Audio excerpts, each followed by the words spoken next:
আসসালামু আলাইকুম, আমি জামাল নাসের। আজকে পড়ব হচ্ছে আয়ন এক্সচেঞ্জ ক্রোমাটোগ্রাফি বিভিন্ন ধরনের হয়ে থাকে। তার মধ্যে হচ্ছে তোমার আয়ন এক্সচেঞ্জ ক্রোমাটোগ্রাফি হচ্ছে এক ধরনের। এই আয়ন এক্সচেঞ্জটা হচ্ছে তোমার আয়ন এক্সচেঞ্জ দুই ধরনের হতে পারে। একটা হচ্ছে তোমার ক্যাটায়ন হতে পারে, ক্যাটায়ন এক্সচেঞ্জ হতে পারে, আর একটা হতে পারে তোমার অ্যানায়ন এক্সচেঞ্জ। তো দুটোই মোটামুটি সেম প্রসেসে হয়ে থাকে। আমরা জাস্ট এখানে হচ্ছে একটা দেখাবো। তো দেখো, ক্রোমাটোগ্রাফির মধ্যে সাধারণত দুই ধরনের ফেজ থাকে।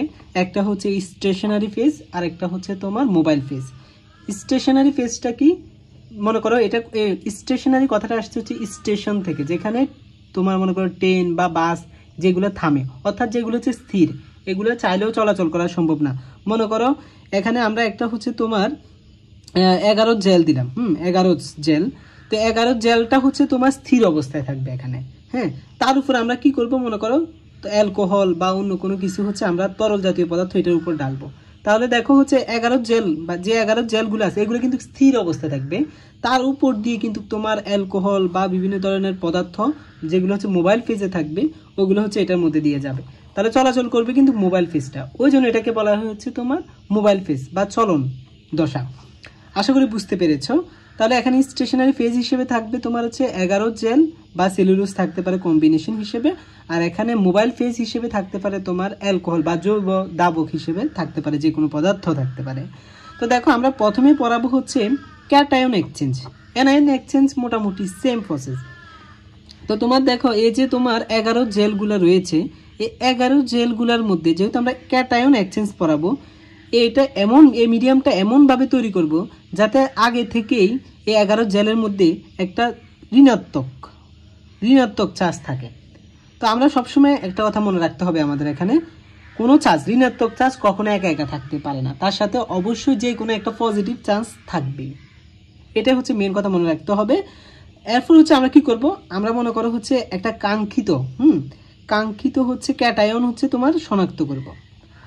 তাহলে যেহেতু আমরা ক্যাটায়ন শনাক্ত করব, এই জন্য আমরা মিডিয়ামটা এমনভাবে তৈরি করব যাতে এই মিডিয়ামে হচ্ছে একটা ঋণাত্মক আয়ন থাকে, আর ঋণাত্মক আয়নের সাথে যে কোনো একটা পজিটিভ আয়ন থাকতে পারে, ওটা আমাদের জানার দরকার নেই।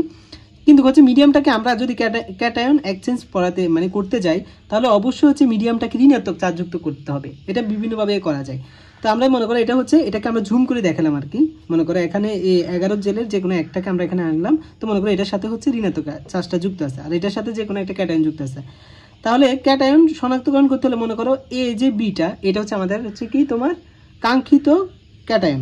এই কাঙ্ক্ষিত ক্যাটায়নটা তাহলে কোথায় থাকবে, মনে করো এখানে একটা বাক্সর মতো, মনে করো এটার মধ্যে একটা অ্যালকোহলের দ্রবণ আছে, এটার ভিতর তোমার মনে করো এই বি প্লাস ক্যাটায়নটা থাকবে আর একটা অ্যানায়নের সাথে, যে কোনো অ্যানায়নের সাথে।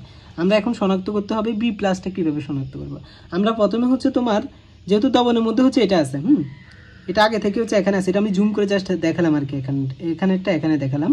তো তোমার দেখো বি প্লাসটা এখানে তাহলে এক্স মাইনাস আছে আর এটার সাথে এ প্লাস আছে।